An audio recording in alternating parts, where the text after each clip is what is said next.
दोस्तों आज हम बात करेंगे केरल हाई कोर्ट के एक जजमेंट के बारे में, जहां पर सवाल था कि किसी भी व्यक्ति की गवाही को कोर्ट में कब खारिज किया जा सकता है। तो इस केस का टाइटल है Kumaran versus state of Kerala case, और इस केस की सुनवाई जस्टिस के विनोद चंद्रन और जस्टिस जियाद रहमान ए की बेंच कर रही थी। केरल हाई कोर्ट के सामने हत्या का एक ऐसा मामला आया जहां पर सवाल था कि क्या दुश्मन की गवाही इस आधार पर खारिज कर दी जाए कि दुश्मन है इसलिए उसकी गवाही झूठी होगी, या फिर उस पर डाउट किया जा सकता है। तो मामले की बात करें तो यहाँ पर मामला ये था कि एक महिला ने अपने आरोपी पति के खिलाफ एक FIR को दर्ज कराया था और कंप्लेन में कहा था कि उसकी मैरिड लाइफ बिल्कुल भी अच्छी नहीं थी।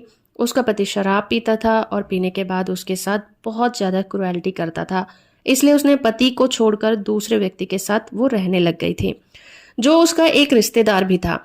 एक दिन जब वो व्यक्ति के साथ रात में सो रही थी तो आरोपी पति उसके घर में घुस गया और हथौड़ों से उस व्यक्ति को जिसके साथ वो महिला रह रही थी उस पर जोर जोर से वार किए, जिसकी वजह से उस व्यक्ति की मृत्यु हो गई।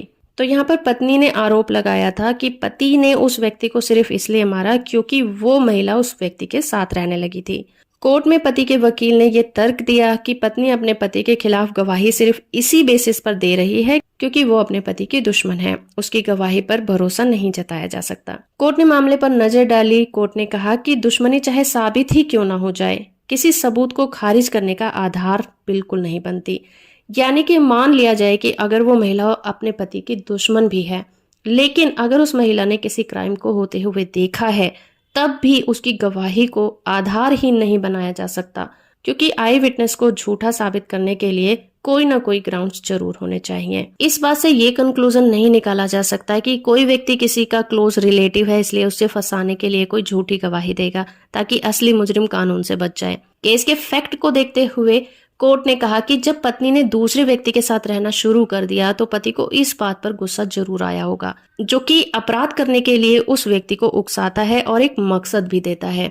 और आरोपी पति पर पहले भी एक हत्या का आरोप लग चुका है।